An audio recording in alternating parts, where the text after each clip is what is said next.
প্রিয় দর্শক বন্ধু, আশা করি সকলে ভালো আছেন।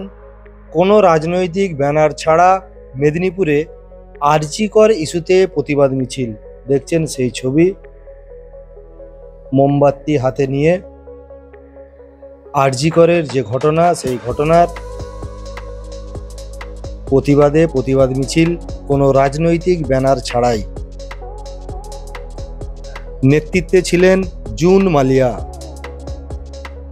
মেদিনীপুরে এই প্রতিবাদ মিছিলের আয়োজন করা হলো সোমবার সন্ধ্যা 6টার পর। মেদিনীপুর শহরের কলেজ স্কোয়ার চত্বর থেকে এই প্রতিবাদ মিছিল বের হয়।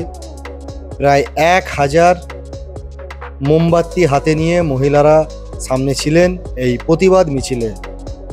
এই প্রতিবাদ মিছিল মেদিনীপুর শহরের কলেজ স্কোয়ার থেকে শুরু হয়, রিং রোড পরিক্রমা করে কালেক্টরেট গেটে গিয়ে শেষ হয় এই মিছিল। দেখছেন সেই ছবি, কয়েক হাজার মহিলা মোমবাতি হাতে নিয়ে মৌন মিছিল হাঁটছেন মেদিনীপুর শহরের কলেজ স্কোয়ার থেকে।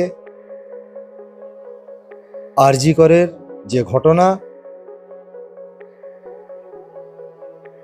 খুবই দুঃখজনক ঘটনা, সেই ঘটনার ইস্যুতেই প্রতিবাদ মিছিল মেদিনীপুর শহরের রিং রোডে, যেখানে নেতৃত্বে ছিলেন জুন মালিয়া। পুরো বিষয় নিয়ে জুন মালিয়া কি জানিয়েছেন শুনুন ওনার বক্তব্য। আমি একজন মহিলা হিসেবে আজকে মেদিনীপুরের রাজপথে নেমেছি, কোনো সাংসদ বা কোনো নেত্রী হিসেবে নয়। একজন মহিলা হিসেবে, একজন নারী হিসেবে, একজন মা হিসেবে, একজন মেয়ে হিসেবে। সুতরাং আজকে আমাদের একটাই বার্তা, যেখানে আপনারা দেখছেন যে সকলে এখানে আছে। এখানে অনেক মায়েরা, বোনেরা, দিদিরা এসেছেন যারা রাজনীতির সাথে যুক্তই নয়। স্বতঃস্ফূর্তভাবে আজকে আমরা ক্যান্ডেল ভিজিল করেছি। আমাদের এই ক্যান্ডেল ভিজিল আজকে আমার মেয়ে, আমাদের বোন, কারো দিদি তিলোত্তমাকে উৎসর্গ করেছি। আজকে রাখি পূর্ণিমা, আজকে রাখির দিন। রাখির দিনে আমরা সবাই যারা দাদাদের হাতে রাখি পরাই, বোনেরা অনেক সময় ভাইদের হাতে পরায়, দিদিরা ভাইদের হাতে পরায়, বন্ধুরাও বন্ধুদের হাতে রাখি পরায়। আর আমরা এই সংকল্পই নিই রাখির দিনে যে আমরা সবাইকে ভালো রাখবো, সুস্থ রাখবো, সুরক্ষিত রাখবো। সুতরাং আজকের এই রাখির দিনটাও আমরা সকলে যারা যারা আছি মেদিনীপুরে, সকলে আমরা আজকের এই দিনটা আমাদের তিলোত্তমাকে উৎসর্গ করলাম। এবং আগামী দিনে তিলোত্তমার সাথে যে মর্মান্তিক ঘটনা ঘটেছে, দুর্ঘটনা ঘটেছে, এই ধরনের মর্মান্তিক দুর্ঘটনা যাতে আগামী দিনে না ঘটে সেই সংকল্পও আমরা নেব। তার সাথে সাথে আমরা যেমন রাস্তায় নেমেছি, একটু আগেই আমি দেখলাম যে আমার এখানে মেডিকেল কলেজে স্টুডেন্টরা নেমেছিল প্রোটেস্টে।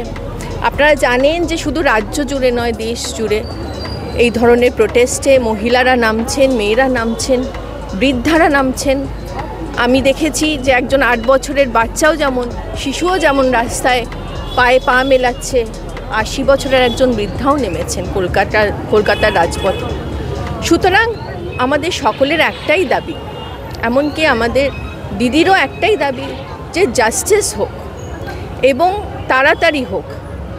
যখন তাড়াতাড়ি সিবিআইয়ের কাছে কেসটা গেছে, এবার সিবিআই সেটাকে তাড়াতাড়ি ইনভেস্টিগেট করে যে বা যারা এই অপরাধের সাথে যুক্ত আছে তারাও শাস্তি পাক, যারা যে মেন অভিযুক্ত, অ্যাকিউজড এই কেসে, সে বা যারা করেছে তারাও শাস্তিটা পাক, দ্রুত পাক। যখন কেসটা ইনভেস্টিগেটেড হয়ে কোর্টে যাবে, তখন মহামান্য আদালত যেন এই কেসটাকে ফাস্ট ট্র্যাক করে এবং যত তাড়াতাড়ি সম্ভব এই কেসটার যেন পানিশমেন্ট হয়। এবং আমরা সবাই এই কেসটার জন্য, তিলোত্তমার অপরাধীরা যেন সাজা পান এবং দৃষ্টান্তমূলক সাজা হোক, যাতে সবাই আগামী দিনে কেউ যদি এরকম ঘটনা ঘটাতে চান এবং ভাবেন, তাহলে যেন হাজারবার ভাবে যে আমাদের সাথে কি হতে পারে যদি আমরা কোনো মহিলাকে কুদৃষ্টি বা কুনজরে তার দিকে তাকিয়েছি বা তার গায়ে হাত দিয়েছি। সুতরাং we want justice, we want capital punishment. এবার আমি আসছি, আমি একজন পার্লামেন্টেরিয়ান, আপনারাই আমাকে ইলেক্টেড করে পাঠিয়েছেন। আমি ডেফিনেটলি এটা পার্লামেন্টে রেস করার মতো একটা বিষয়, সেটা আমরা ডেফিনেটলি আমরা যারা আছি, আমরা মহিলারা, শুধু আমি কেন, আমাদের বাকি মহিলারা পার্লামেন্টেরিয়ানও যারা আছে, আমি সবাইকে অনুরোধ করব যে অবশ্যই যেন আমাদের আগামী সেশনে এটা রেস করা হোক। কারণ আমার মনে হয় যে শুধু প্রোটেস্ট করে যাব তাতে কিন্তু এই লড়াই আমরা জিততে পারবো না। আইনটাকে শক্ত করতে হবে, আইনকে আরও স্ট্রিনজেন্ট হতে হবে এবং নতুন করে আইন আনতে হবে যেখানে এমন কিছু পানিশমেন্ট হবে যেটা কিন্তু আমাদের, যেটা আমি আগেও বললাম যে 10 বার ভাববে। এবং আমাদের ইনফ্রাস্ট্রাকচার, মহিলা সুরক্ষার জন্য যে ইনফ্রাস্ট্রাকচার, সেটাও আরও উন্নত করতে হবে। আপনারা দেখেছেন যে গতকাল আমাদের পশ্চিমবঙ্গ সরকার, মাননীয় মুখ্যমন্ত্রী অনেকগুলো চেঞ্জেস এনেছে। উনি বলেছেন যে কি কি সেটা আমি আর বিস্তারিতভাবে বলবো না, আপনারা সকলেই জানেন। হ্যাঁ, আমরা সবাই কিন্তু রাতে কাজ করতে বেরোই। আমি যেমন একজন অভিনেত্রী, আমাকেও অনেক রাত অবধি শুটিং করে ফিরতে হয়, কিন্তু কখনো আমাকে এই ধরনের ইনসিডেন্ট ফেস করতে হয়নি। আমার সত্যি খারাপ লাগছে যে আমাদের কলকাতা শহরে এরকম একটা ঘটনা ঘটেছে। এটা সত্যি মর্মান্তিক এবং আমরা লজ্জিত, তার জন্য আমরা সত্যি লজ্জিত। কিন্তু এর সাথে এটাও বলবো যে ইনফ্রাস্ট্রাকচার, সিকিউরিটি, আমরা এমনকি সেন্ট্রাল গভর্নমেন্টেও যে নারী সুরক্ষার যে বাজেট, সেটাকে আরও বাড়াতে হবে, সেটা নতুন করে অ্যালোকেট করতে হবে। সুতরাং অনেক কাজ আছে সামনে, মস্ত বড় লড়াই। একদিনের প্রোটেস্টে বা 1 মাস বা 6 মাস বা 1 বছরের প্রোটেস্টে এটা শেষ হবার নয়। এই লড়াই আমাদের জারি রাখতে হবে, আমাদের অনেক চেঞ্জেস আনতে হবে। আর সর্বোপরি চেঞ্জেস আনতে হবে আমাদের মায়েদের একটা মস্ত বড় দায়িত্ব। পরিবারে যারা আমরা নারীরা আছি, যারা মহিলারা আছি, তাদের জন্য একটা মস্ত বড় দায়িত্ব। পাশাপাশি যারা পুরুষরাও আছেন, বাবা থেকে আরম্ভ করে ঠাকুরদা থেকে আরম্ভ করে যারা আছেন সিনিয়র, তাদের জন্য একটা মস্ত বড় দায়িত্ব। সেটা হচ্ছে নিজের ছেলে মেয়েদেরকে আপনারা এমন শিক্ষা দিন যাতে তারা বাইরে বেরিয়ে যেন একজন সজ্জন সিটিজেন হয়। বিশেষ করে ছেলেদের ক্ষেত্রে বলছি, ছেলেদেরকে শেখাতে হবে যে নো জেন্ডার ডিসক্রিমিনেশন চলতে পারে না। এখনকার দিনে মেয়েরা বাইরে যাচ্ছে, বেরোচ্ছে কাজ করতে, এবং এমনভাবে তাদেরকে রেস করুন, জেন্ডার ডিসক্রিমিনেশন শেখাবেন না, তাদের গোড়া থেকেই শিখিয়ে দিতে হবে যে তোমার কাছে তোমার দিদি, আমাদের সকলের কাছে, পরিবারের সবার কাছে তুমিও তোমার দিদির মতো সমান, বা তোমার বোনের মতো তুমিও আমাদের কাছে সমান। তোমরা সমান, তোমরা কেউ ছেলে বলে তোমাদের কোনো ডানা গজায়নি বাবা। ওই ডানাগুলো এবার ছেলেদেরকে এবার আপনারা ছাড়তে শুরু করুন, তাহলেই দেখবেন একটা সুস্থ সমাজের দিকে আমরা এগিয়ে যাব। ধন্যবাদ। দিদি, 11 দিন ধরে পরিষেবা পাচ্ছে না মানুষ, পরিষেবা নিশ্চয়ই ফিরে আসবে। আমি চাই যে আস্তে আস্তে তারা, দেখুন এখন সবাই রেগে আছেন, সবার মধ্যে একটা ভীষণই রাগ জমে আছে। সেই রাগটা বেরিয়ে গেলে আমার মনে হয় যে আবার সব কিছু নর্মালাইজ হতে শুরু করবে। কিন্তু নর্মালাইজ হবার আগে যেটা সবচেয়ে দরকার, সিবিআইকে ইমিডিয়েটলি কেসটা ইনভেস্টিগেট করে আদালতে তুলতে হবে। আগামীকাল তো জানেনই আপনারা যে সুপ্রিম কোর্টে সুমোটো হয়েছে কেসটা, দেখা যাক কি হয়। আমি চাইবো যে তাড়াতাড়ি, আমি কেন, আমার পেছনে যারা দাঁড়িয়ে আছেন সবাই চাইবো, আপনারাও নিশ্চয়ই চাইছেন, আপনাদের বাড়িতেও মেয়ে আছে, আপনাদের বোনেরা আছে, আপনারা সকলেই হয়তো চাইবেন যে কেসটা তাড়াতাড়ি ইনভেস্টিগেটেড হোক, দোষীরা শাস্তি পাক, ক্যাপিটাল পানিশমেন্ট পাক এবং ফাস্ট ট্র্যাক হোক। প্রিয় দর্শক বন্ধু, শুনলেন জুন মালিয়া ওনার বক্তব্য। উই ওয়ান্ট জাস্টিস, বিচার চাই। প্রিয় দর্শক বন্ধু, সকলে ভালো থাকবেন, সুস্থ থাকবেন। নজর রাখুন 12 মেশালি মনোরঞ্জন ইউটিউব চ্যানেলে।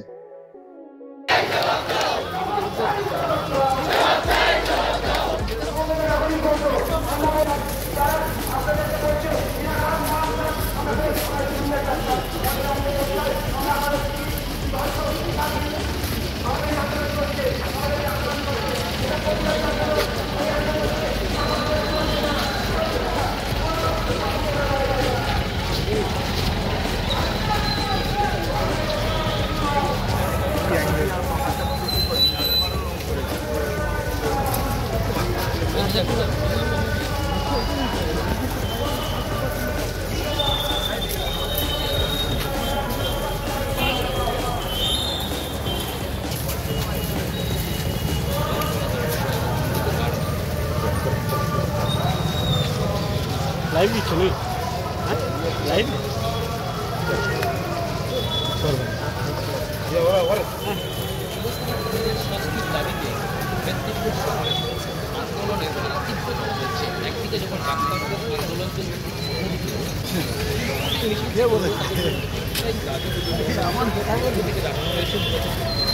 দোষীদের শাস্তির দাবিতেই তাদের এই আন্দোলন।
একটু দূরে দূরে দিয়ে দিন, তাহলে একটু বেশি দূরে দিন, একটু বেশি দূরে দিন,